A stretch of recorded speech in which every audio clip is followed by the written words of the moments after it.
என்னது இங்கே கல்லுக்கல்லாக இருக்கிறது பிரிட்டிஷ் ஆட்சி செய்யும்போது கட்டப்படுத்ததா?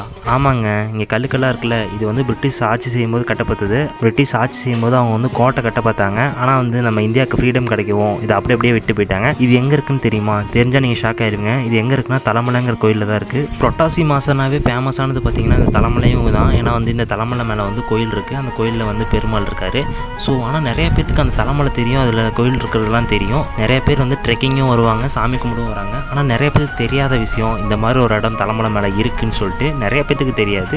வரவங்க சாமியை பார்த்துட்டு போயிடுவாங்க. இது எங்கே இருக்குன்னு இப்போ நான் காட்டுறேன், நான் வழி காட்டுறேன் வாங்க. முதல்ல கீழே இருந்து தலமலை மேலே போயிட்டீங்கன்னா இது தெப்பக்குளம் இருக்கா? இந்த தெப்பக்குளத்துலேருந்து அப்படியே பார்த்தீங்கன்னா இங்கிட்ட ஒரு சின்ன வழி போகும். இந்த வழியிலேயே கொஞ்சம் தூரத்துக்கு போனீங்கன்னா சின்ன ஒரு ஒத்த வழி பாதை போகும். அந்த ஒத்த வழி பாதையில் போனீங்கன்னா இந்த ஒரு அருமையான ஸ்பாட் இருக்குது. இதுக்குன்னு ஒன்றும் பெரிய கதைலாம் இல்லை. ஸோ பார்க்க நல்லா இருக்குல்ல, அதுவும் இவ்வளோ மேலே இந்த மாதிரி கட்டியிருக்காங்கன்னா அது எவ்வளோ பெரிய விஷயம். ஸோ உங்களுக்கு பிடிச்சிருந்தா லைக் பண்ணுங்கள், கமெண்ட் பண்ணுங்கள், சப்ஸ்கிரைப் பண்ணுங்கள். தலமலை போய் இது யார் யாரெல்லாம் பார்க்கலையோ அவங்க கமெண்ட் பண்ணுங்கள் பார்க்கலன்னு சொல்லிட்டு.